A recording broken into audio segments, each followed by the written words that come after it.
Welcome everyone to the launch of The Lost Cafeteria by Joel Robert Ferguson.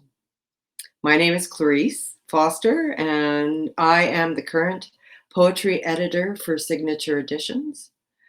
And it is my great pleasure to be your host for the evening. Tonight, in addition to Joel, we will hear from two other fine poets, Madelaine Caritas Longman and Cam Scott, poets Joel has invited to help celebrate the launch of his very first book into the world. But before we get started, I would like to acknowledge that tonight we are streaming from Treaty 1 territory, the ancestral lands of the Snobik, Cree, Oji-Cree, Dakota, and Dene peoples, and the homeland of the Métis Nation.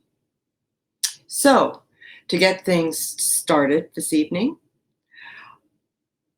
I would like to introduce our first reader, Madelaine Caritas Longman. Madelaine Caritas Longman is a poet and essayist living in Montreal. Her work has appeared or is forthcoming in Room, Prism, Grain, Lemon Hound, and elsewhere. Her first book, The Danger Model, was published by McGill Queen's University Press in 2019. Please welcome Madelaine Caritas Longman. Hi, everyone. Thank you for that beautiful introduction. And thank you, Joel, for including me in the launch of your first book. It's really exciting, and I can't wait for it to arrive in the mail, and I can't wait to read what you write in the future.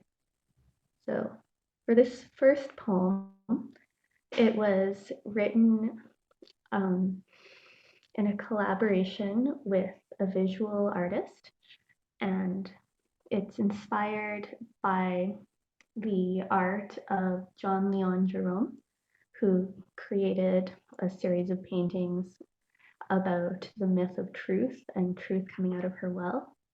So this poem is called Mirrors. 1. To speak is to imagine a future listener, a future, a listener. In the fogged mirror, I reach toward a hope that will not curdle into cruelty. Meanwhile, the forest burns, a biome of blackened lungs, songs, breath, the carbon we borrow or steal. In the mirror, I reach toward. What touches back is my own hand. 2. I am trying to speak about continuance, without lying to make up a life. Conceive of a future that can stare back. Here is what remains, trembles against or inside itself, silvered and slivered. Not only erasure, but what insists on making up a life. At what point is optimism cruelty?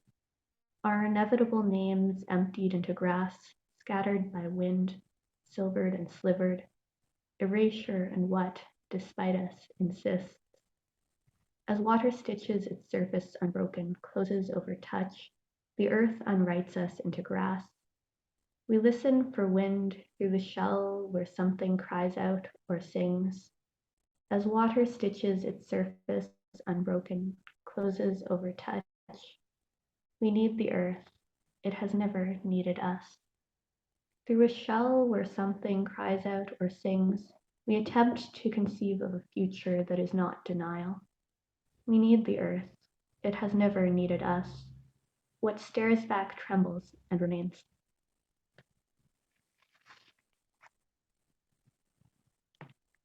This poem is called Interlude Parking Lot, and you can read it in this book.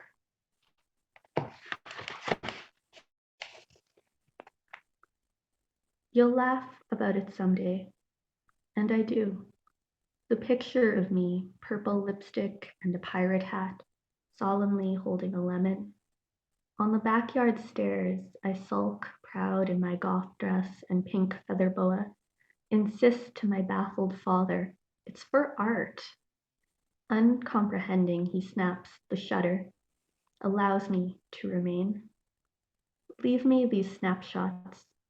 Leave me whisper reading the chapter's erotica section, my friends and I laughing because we're the first to discover sex and its inelegance.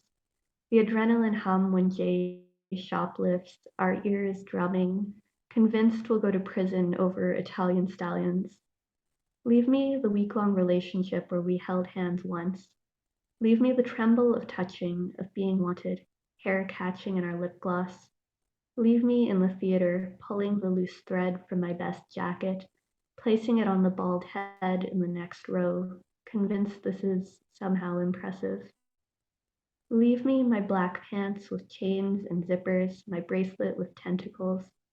Leave me by the river with B, crossing the bridge by Chinatown, in the wrong place, the place the cars go, they're coming towards us. Leave us running, laughing, so we won't panic. Leave me a mind never overwritten by calorie counts or lethal dosages. Leave me never giving my number to the man twice my age who asked on the train, because I was 15 and too scared to lie. My parents that night, angry to cover up their fear. Leave me the laughter before it turns mean, before Meg from Family Guy swallows a bottle of pills and the dialogue pauses to show it's a joke, before the stomach aches are diagnosed as internal bleeding and the anxiety is diagnosed as anxiety. Leave me behind the Chinook Center parking lot, on top of a mountain of soot and snow, laughing with my friends beneath a sky of light pollution. Just leave me something, some way to say before my throat closes, I'm still here. I'm going to read a few short poems that some might call haiku, and some might get mad about that because they're not 575. So please call them anything you would like. Shadows on the moon. The spaces I occupy but do not fill. Huddled together in the drained pond, shadows of stones. Guest departed, night falls in her glass. The chef's knife thins the white fish, winter light. Prairie sky, nothing, nothing in the way. 3/4 moon, my mother asks if we can be friends.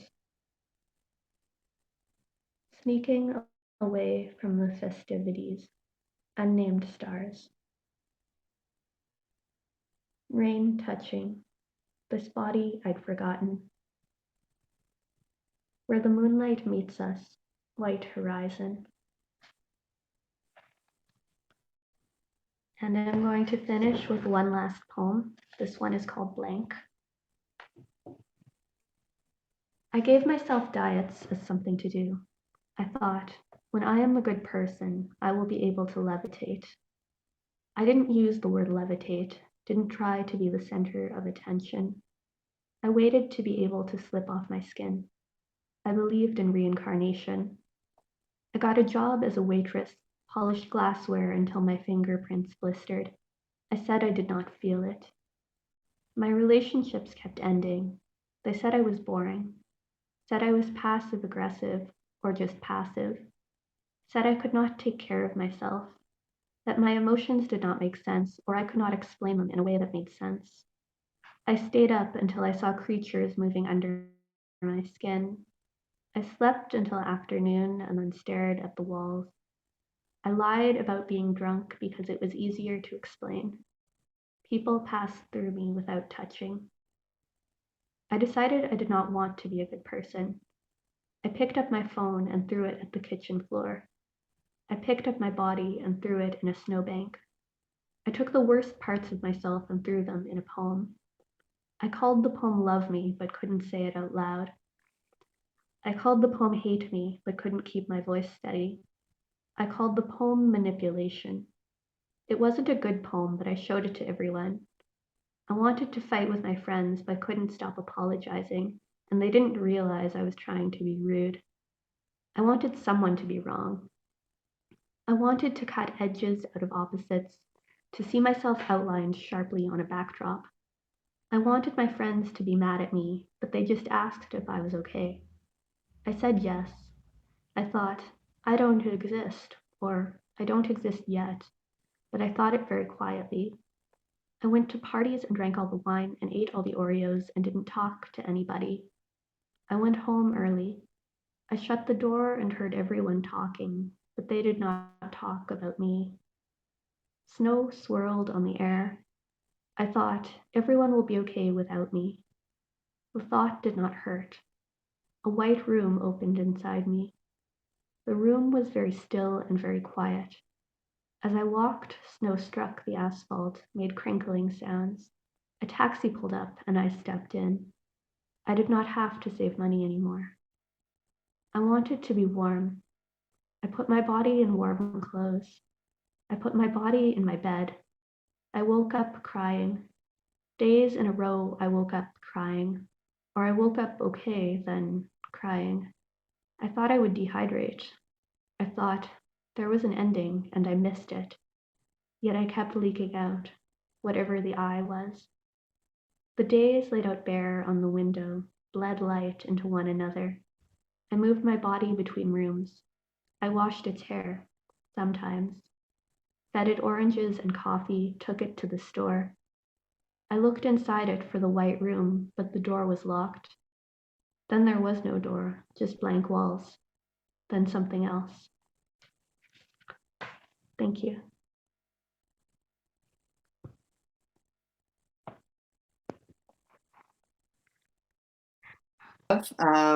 Cam Scott, who's going to read for us.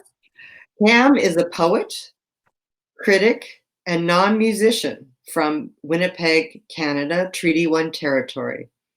He is the author of Wrestlers, a visual suite published by Graying Ghost in 2017, and Roman's Snowmare, a collection of poems published by ARP Books in 2019. Please welcome Cam Scott. From Winnipeg, Canada, Treaty 1 territory. He is the author of Wrestlers, a visual suite published by Graying Ghost. You'll pardon if there's a delay.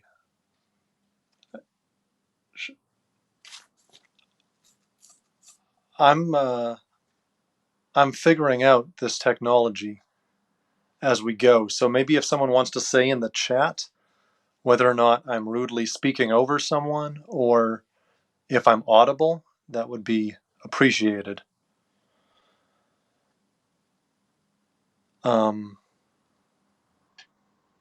But I'm just going to get into it. I wanted to say congratulations to Joel on this magnificent book.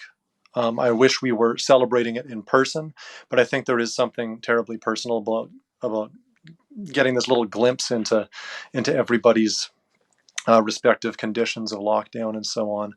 Thank you, Madelaine, so much, and Clarice. Thanks to Ashley at Signature. I'm going to read, I think I'm going to take this opportunity to read a poem called Voiceover, which is a sort of a pseudo sonnet sequence from a book that I wrote called Roman's Snowmare. I still recall, strapped in the backseat of a car, eyes vaulting power lines, gliding along the slack wires, sending voltage town to town. Each time I blinked before a changing scenery, I'd call that takeaway a photograph, without a thought as to exactly where this irrecoverable archive would appear. I found comfort in my presumed ability to store surroundings on command, watching the fields pass as though already pictures. I seldom waded into these myself, happier counting threaded crosses through the treated glass of safety windows.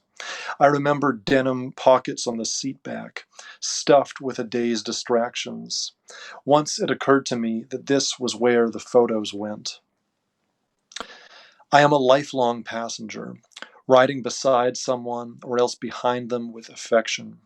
I like to fiddle with the radio, one way in which I am a child today, happily captive, and the best songs I associate with being led.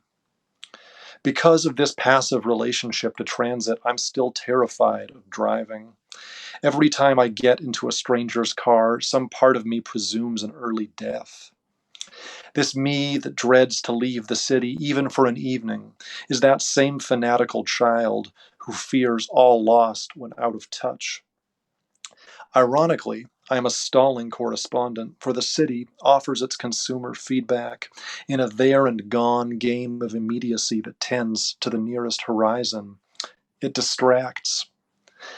Eyes follow that unwavering line roadside, an illusory divisor of pictorial space. I'd stare into the serial for swaying signs and come up empty-handed, glassy-eyed. So accuse me not the landscape of indifference to the real and route of our surroundings, any rootedness, reality itself. Depression is a day in which all grass is green. Elsewhere, the cities that I love enact a kind of horror vacui, bustle oblivious to void, an ornamental sprawl. That said, the city's seams are showing in the so-called countryside. Considering the psychic ravages of this arrangement, I plead prairie madness, transient affliction of ex-urban colonizers new to isolation, exiles of trickle-down convenience. Kid theorist of the nearest media, finding the depth of space already scored according to some metronomic rule, staves slackening outside the city limits, faces the window and awaits his cue. A cognitive percussionist whose cymbal makes a slapstick splash upon arrival, timed to coincide with a liquid relief. The obvious analogy is with film. How distance is a question of succession and convertible to time as passage. Then what does matter's animacy have to say to creatural chronology, the vehicle in which we find ourselves already somewhere en route? What looms ahead of belted being, a ballooning airbag of an umwelt, panorama tempting fate? That I learned time in Manitoba means that time is only sometimes green. Seen from a parking lot, time is a storefront keeping its own hours. Seen from above, time is a parchment composite of property already parceled out to others. Nearer Earth, time is non-digital, a signature. Pedestrians could bend it underfoot and walk the days back without repetition. A somber child, I couldn't cede enough attention to the time of occupation, as a settler's vision is unfurling vistas of enclosed contentment, empty time preceding consciousness. Say I was born before the world in 1985, then how much intervening since would be our sole responsibility? Suppose that every creativity endorses those conditions it cannot negate. A colony is not a problem of opinion, but perception. First impressions constantly refreshing, a repressive preciosity. This makes poetry complicit, new words put to old associations, asking pangs of recognition to outstrip the space between different positions.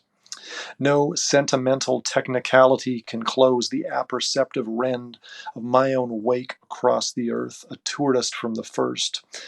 Though I remember sifting shared reality in interested fistfuls, feeling detail, grasping little and demanding names. A poetry of sorts, if not of types, lost for a plot and knowing only lowly narrative. Hopping from dot to dot, eyes draw the lines that flight affirms, bracketing home. Though any claim to an originality misses the point, as though it could be placed behind me. Opting out of hospitality, short-sighted as I am, I wouldn't flee from space, like a ridiculous Odysseus astride the sea. In Freud, that oceanic feeling means unlimited rapport with one's surroundings. A bottomless immensity sans otherness. We find ways to obliviate, if fleetingly, though I've avoided these for, shall we say, Cartesian reasons. An indulgent sadness cresting in the chest, below the throat. So I displace myself incessantly, whence issues the paradox that I write only from away. Looking is driving in reverse. To leave is to have been for once, eventually. Signposts remind us of each landmark in advance of passing, rationing the map to each dim navigator with impatience. Probably Zeno had to pee.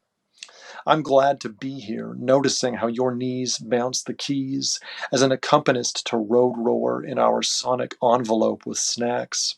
It's good not to destroy what isn't ours by either imposition or forgetfulness. Before sight reading and close listening disclose the landscape as a fervent hush, there goes a subject whose desires are less innocuous than plain unknowing, as a product lacking finish, and a start to which I'm growing closer every day. Thank you very much, all. Congratulations, Joel. I love you.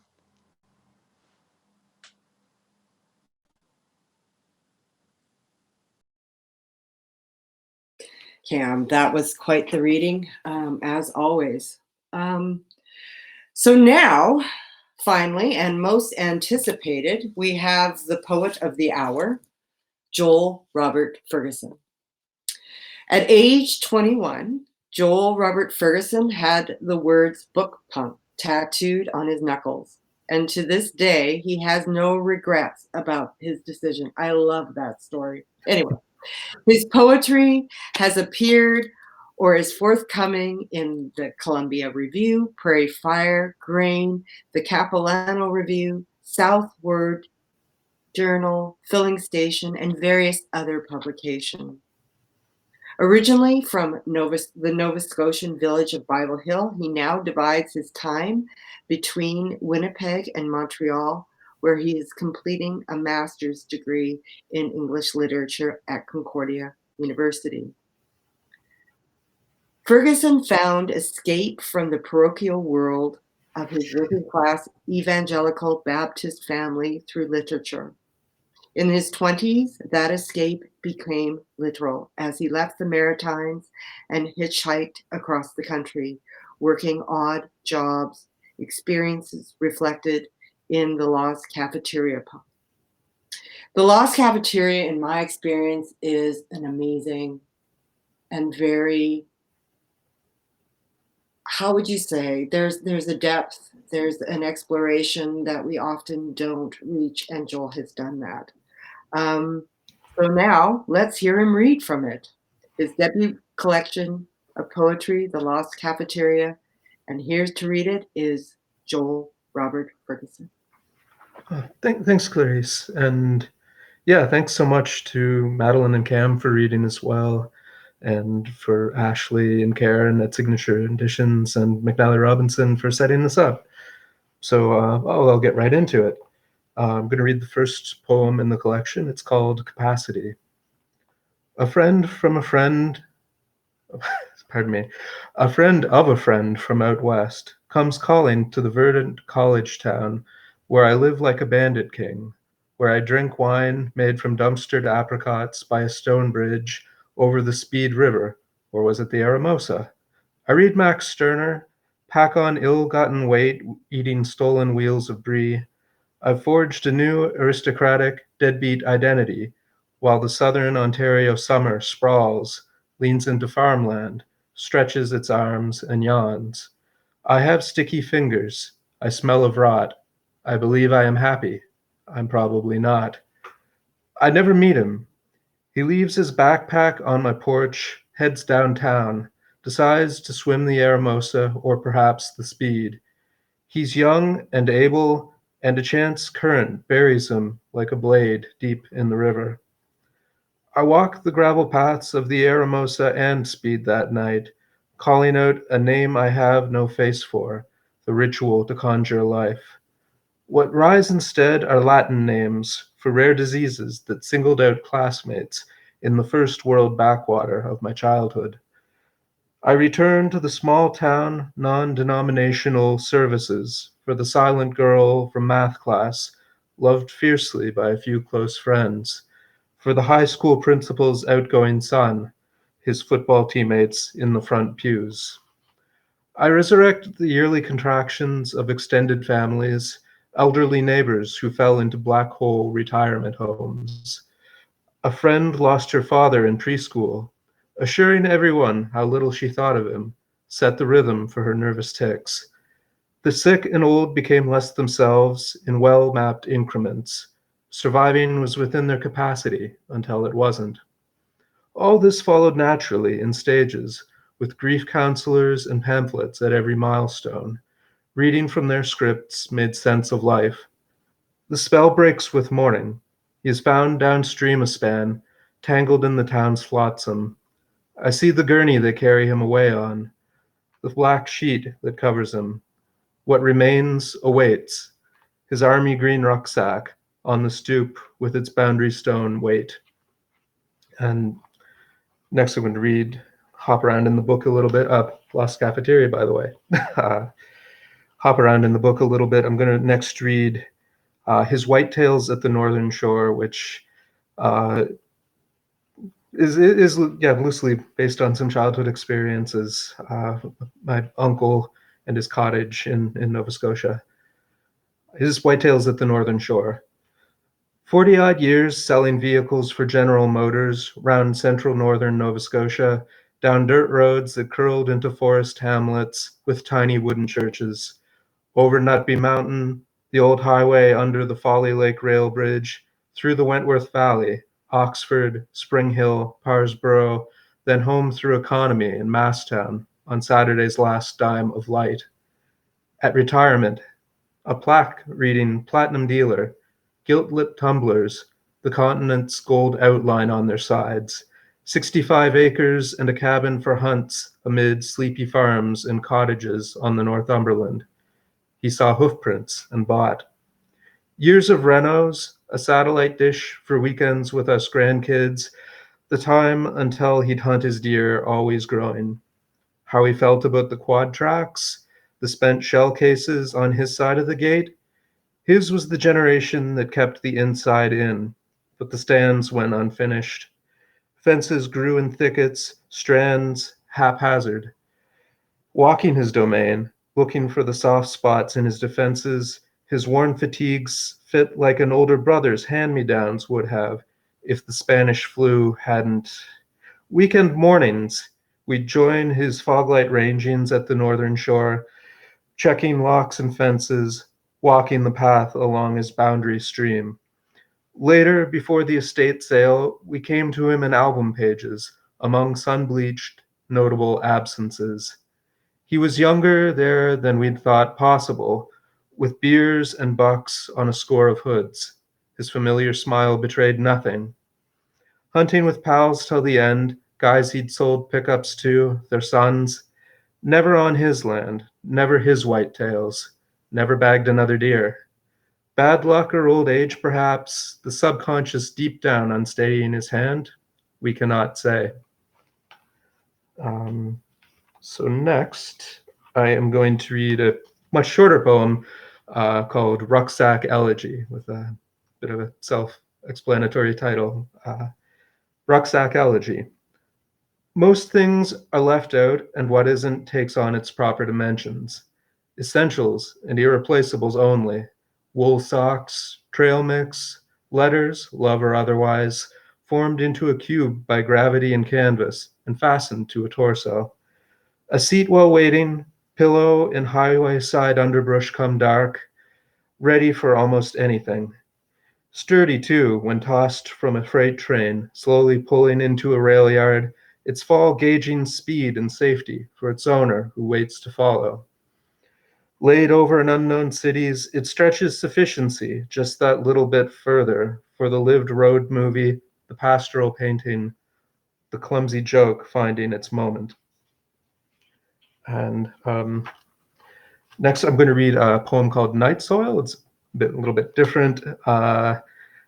Worked for several years at an unspecified famous school of dance as a janitor, and wanted to take something a little bit more than just subsistence wages out of it. So Night Soil. My title as janitor at a ballet school is Mr. This is the propriety of the propertied.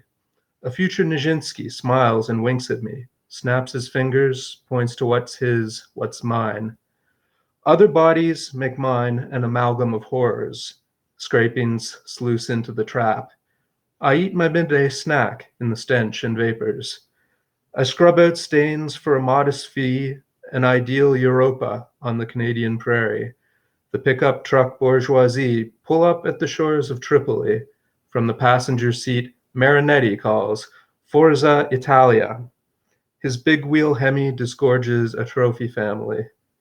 Pursuit of beauty is the goal, but the effect is of denial. To transubstantiate one's hunger for another is a matter of power projection. It is a matter of matter, to dance up into pure ether until your leavings splatter.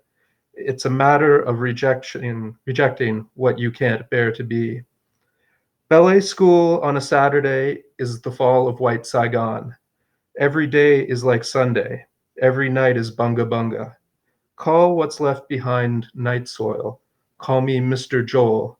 Please think kindly of me when I'm gone.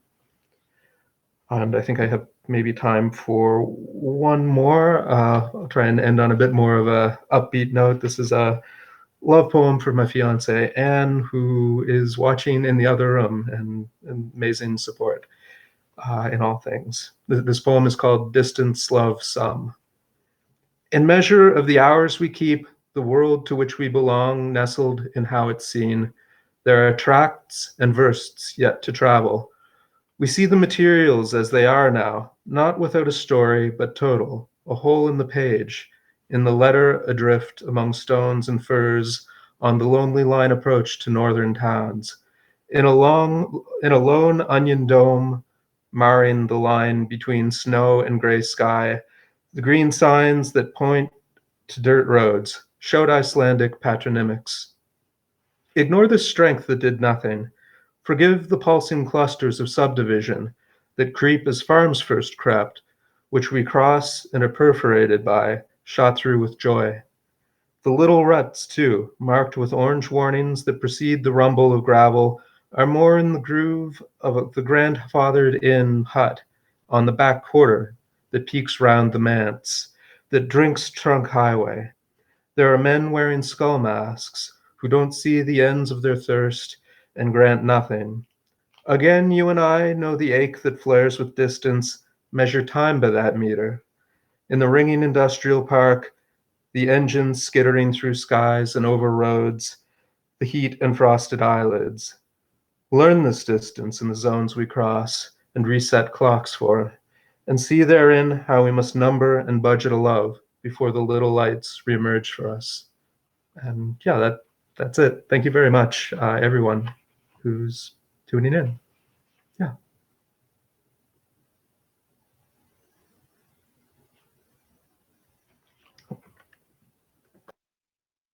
Well, thank you, Joel, and congratulations. So that ends the evening, but you can actually, we are taking comments and questions for Joel in the queue. You can leave your questions for Joel in the comments for the Q&A. I'm not sure if anybody's done that yet, but for me, I would like to thank everybody, and I would like to thank all of you out there, and I would invite you to buy 1, 2, 3 copies of the book. Apparently, you can request signed copies.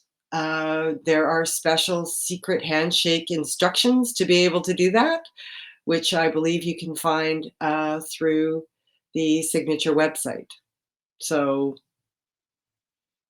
I think, unless I get instructions from our great leader, okay,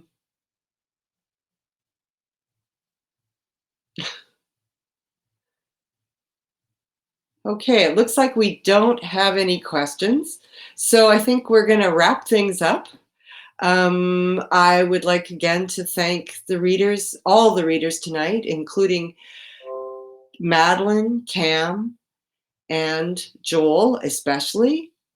I would also like to thank everybody out there. It's kind of hard and kind of weird to be doing this kind of launch. I'm used to being there in person and seeing everyone.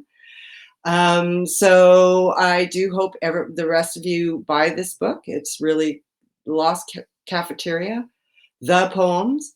It's an exceptional book. And I think that's it for me and for Joel. Up. Okay. Actually, sorry. question. There was a question, from Paisley. Let me just try and find it here. I think it was addressed to me, but if anybody else wants to chime in as well. Oh Lord. Yeah, where do your poems usually begin? With a line, with a feeling? Oh gosh, yeah. I don't know if there's any. I don't really have any particular method. Maybe there's a line in an interview with Al Purdy that's always stuck with me, where he talks about approaching every new poem that he writes as a perpetual amateur. Every and that really has stuck with me in terms of just, I don't know, wanting to always try something new with what I'm writing. And I mean, it can come from a feeling. I think maybe I'm kind of a bit of a Wordsworthian in that, and a lot of the time it's just, I'll remember something that happened 10 years ago. So something will happen in the present that will remind me of something that happened 10 years ago, and then I'll just do my best to find a time to start writing about, like, I guess the synthesis of those two moments, those two memories. But yeah, nothing in particular that always works. It's just, I don't know, for me, always trying to find a way to write that next poem, no matter what it might be or what it might turn out as. So yeah, that's my answer.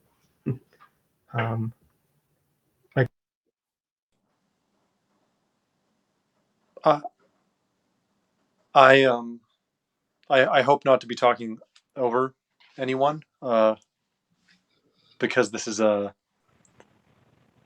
funny bit of technology. But I think of my writing as being entirely sentence based. Most of this book, Roman Snowmare, is a collection of random sentences that I transcribe day to day, and it's a kind of an immense work of social collage. So the little poem germs that I receive and kind of recombine, it's sort of, I suppose, part and parcel to my experience of the world as language, and as this sort of like massively co-authored endeavor. So I feel very much like I just kind of stumble into things, and there's some serendipity there. Yeah. Madelaine?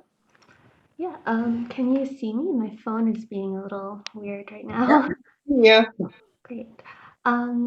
So I would say that my poems very much begin with a rhythm. Like, there's kind of this sensation in my body of needing to express something. And I would say that the words then attach themselves to that rhythm, if that makes sense. My brain went totally blank for a moment, but I want to give credit to the artist I collaborated with. Her name is Jennifer Goddard, and she has a really great Instagram and website, so please check out her art.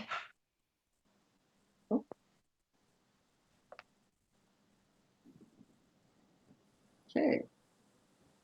Well, I have a question for you guys.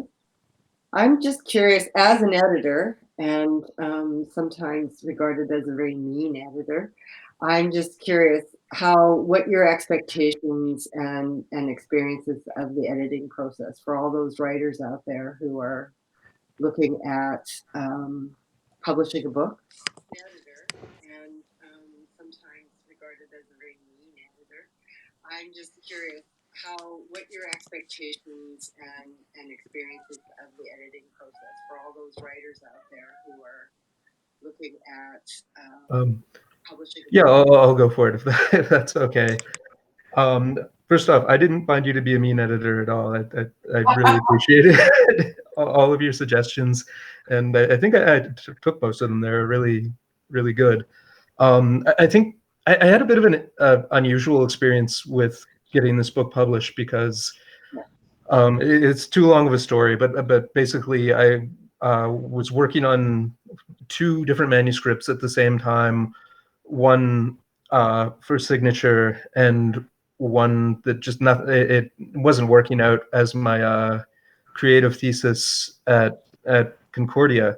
So I ended up making it both my creative thesis and the book that I have before me. So I was working with Clarice, and I was also working with I don't know if they're in the chat, but Sina Cara at Concordia, who again wonderful editor with just I guess I feel very privileged in that to just be getting from just so much editorial input from like so many people that know so much more about poetry than I do. So that's I don't know if that really answered the question exactly. I was just wondering what your expectations were in terms of that process. I don't think a lot of people necessarily understand that part of the process. Yeah, I mean, I guess it started out. I sent, I think about a 50-page sample to Signature about 2 years ago, and I was written back to it and said, "Hey, we're interested in this. Send us some more." And That part of the process. it's that was really nice. It gave sort of like that length of a timeline made the project, like a lot of the poems that were in that first folder that I submitted didn't make the final cut. Some of them were changed significantly, and then some that were almost brand new just sort of got shuffled in at the last moment for the final. I still don't know if I'm answering the question right. Yeah, no, that's good. Just Yeah. no, I was just curious. Sorry, I'm still in thesis defense mode. Well, you passed. Yeah, but I don't know. I feel like I've talked too much. Do Cam and Maddie maybe have anything? Yeah, sorry. That's good. Just no, I was just I'm, curious. Sorry, I'm still in thesis defense mode. I'm good. Sorry, I'm good too. could you repeat the I question? was curious about your expectations of the editorial process before you went into the process and what that actually. Sorry, I'm still in thesis defense. Yeah, well, I'm good. I worked with Carolyn Smart from McGill Queen's University Press, and she's really excellent, like very, very smart and perceptive and attentive. And I think she understood what I was trying to do with the book, which is always amazing when that happens. So I think we were a good match, and that made a really positive difference in the editorial process. I personally like strict editing. I like when someone gives me a lot of constructive criticism. I think, and I think she always did that in a very tactful way while also having a lot to say, and I really appreciated that. And I was also very fortunate to work at Concordia with Mary D. McNally as my master's supervisor, and then also to work with Stephanie Bolster, whose guidance has been really instrumental in developing my work and bringing it to a higher level. And after graduating from my master's, I kept in touch over email with Mary and Stephanie, and they helped me to develop my work. And my friend Janine Chan also helped me a lot in editing the manuscript, and my friend Mona Malik. So I'm grateful to have had a lot of people help me through this. Otherwise, the book would have not been half or even a third as complete as it feels now. Cool. I um if I just have this terror because of the digital delay of speaking over someone. But you know, Ashley, cut me off if I'm doing it. My editor at ARP Books was Irene Bindi, who did a really wonderful job whipping the manuscript into shape, soliciting work above what I'd submitted, cutting things that didn't make sense. Originally there were visual components to the manuscript that were, not working, I think, so well as I'd hoped. It's in the nature of the title poem, which is a kind of interminably long piece of writing. This book only comprises the first layer of it, and I'm still working on it today, that there are a lot of pieces that you can sift. So, I really needed someone to go over it and give me a sense of what was of intrinsic interest.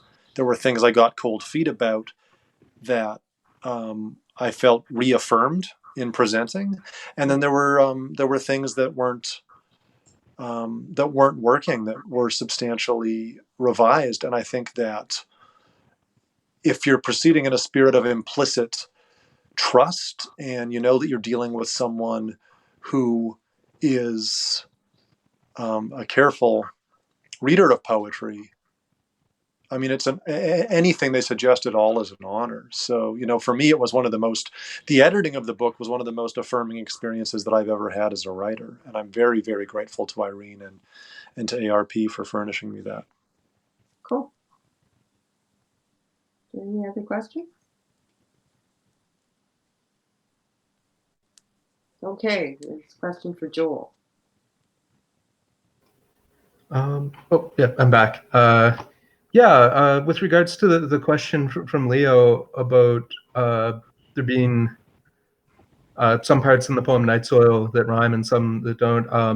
Again, I think gonna have to give a shout out to Mary de Michelet for I took a course where it was all sort of like creative writing course focused on playing with form.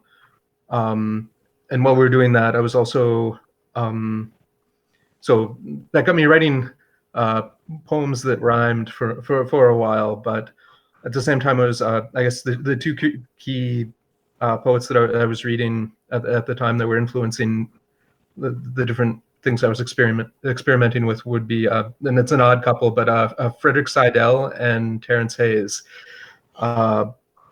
both who, use rhyme to very different ends. I guess with Terence Hayes, with his American sonnets, I think there's like 8 beats, like 16 lines, 8 beats, or maybe 14 lines. Anyway, they're longer sonnets, and they have a lot of internal rhyme that creates these really cool rhythms. And with Seidel, I mean, he's writing about, I don't know, the ugliest parts of American wealth and excess from like the point of view of like a very, very rich guy who doesn't like have to be hustling for grants or anything. And with his rhymes, there's like almost like this sort of sing-song quality to them, where he's just writing about, I mean, really horrible stuff, but going to like he's going for the end rhyme, no matter how long the line has to be, or how short it has to be, or how absurd it has to be to get there. So I was just really, I don't know, just playing around with those two influences when writing Night Soil and a few other of the poems in this collection. Yeah. Any other questions? Playing around with those.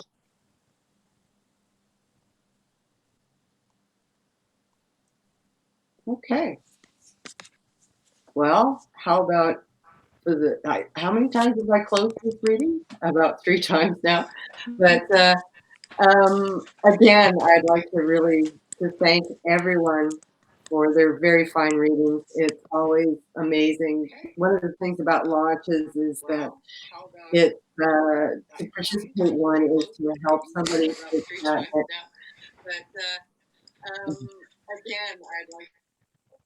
Okay. Anyway, so I'm going to go and do my other thing, which is also work. But I'd like to again thank everyone, thank everybody who's out there listening and watching. And again, buy these books. Poetry Matters, and The Lost Cafeteria is a very fine book. I encourage you all to read it. I encourage you to go out and buy a Cam Scott and a Madelaine Caritas Longman, and have a very good night.